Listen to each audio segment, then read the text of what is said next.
بنو امیہ کے خاتمے کے بعد 132 ہجری میں بنو عباس کا قیام عمل میں آیا۔ یہ خلافت تقریباً 6 صدیوں تک قائم رہی۔ اس دور میں بغداد نہ صرف علم حکمت کے حوالے سے مشہور تھا بلکہ طاقتور حکومت میں بھی اس کا چرچا تھا۔ ہارون الرشید اور مامون الرشید نے اپنی حکمت اور علم و فراست سے بلندی تک پہنچا دیا تھا۔ یوں تو تاریخ اپنی ہی کتابوں سے بھری ہوئی ہے، مگر آج ہم خلافت عثمانیہ کا شرازہ بکھرنے کے وجوہات اور اسباب پر نظر ڈالیں گے۔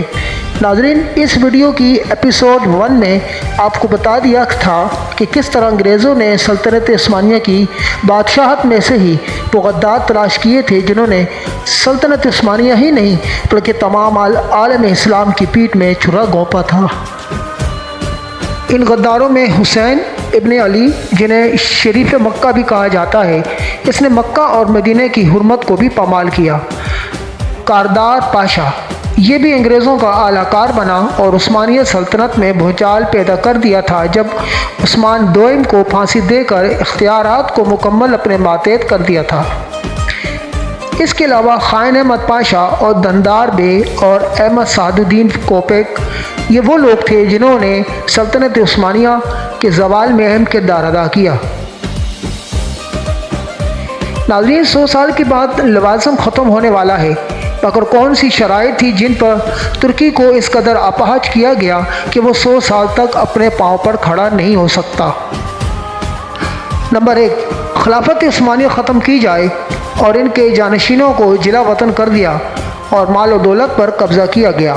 ترکی کو سیکولر اسٹیٹ بنا دیا گیا اور اسلامی سلطنت کا نام ختم کر دیا گیا۔ نمبر 2، ترکی اپنی معدنیات خاص طور پر تیل نہیں نکال سکے گا اور اپنی ضروریات کے تحت وہ دوسرے ممالک سے تیل خریدے گا۔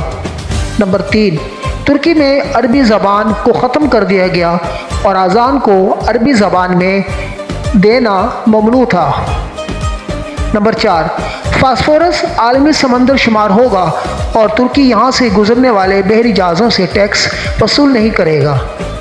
ناظرین، فاسفورس کا لنک بحیرہ مرمرا، بحیرہ اسود اور بحیرہ احمر سے منسلک ہے۔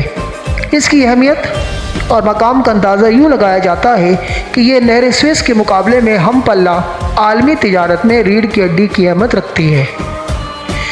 ترکی کے صدر طیب اردوان کئی بار اپنی تقریروں میں کہہ چکے ہیں کہ اب 2023 کے بعد ترکی وہ ترکی نہیں رہے گا جو ایک صدی پہلے تھا، بلکہ عوامی رائے کے ذریعے وہ ترکی کی سرحدی حدود کو 1923 کی وسعت دینے کو تیار ہے۔ ناظرین، اس وقت ترکی اہل یورپ کے حکمرانوں کی نظر میں کھٹکتا ہے اور ترکی سے شروع ہونے والی آخری جنگ جس کو لڑنے کے لیے یہودی اور عیسائی مکمل تیاری کر چکے ہیں، اور اس کی وجہ 2023 میں ان کی گرفت سے نکلنے والا ترکی پھر اسلامی دنیا کو خلافت عثمانیہ کے جھنڈے تلے یکجا کر سکتا ہے۔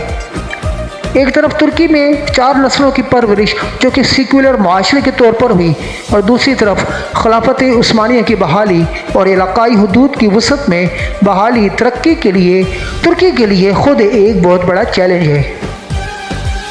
کہا جاتا ہے کہ ترکی 2023 کے بعد حجاز مقدس کو اپنے کنٹرول میں لے لے گا، مگر ناظرین، اس تمام عرب میں یعنی پورے حجاز اور عرب میں عیسائیوں اور یہودیوں نے اپنے پنجے گاڑ چکے ہیں، اور یوں عرب ممالک کبھی بھی ترکی کی بالادستی کو قبول نہیں کریں گے۔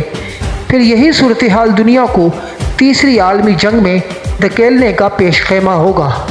ناظرین، یہ ویڈیو آپ کو اچھی لگی ہو تو برائے مہربانی اسے سبسکرائب کریں اور بیل آئیکن بھی پریس کریں تاکہ آپ کو اچھی اور معیاری اور تحقیق شدہ ویڈیو مل سکیں۔ شکریہ۔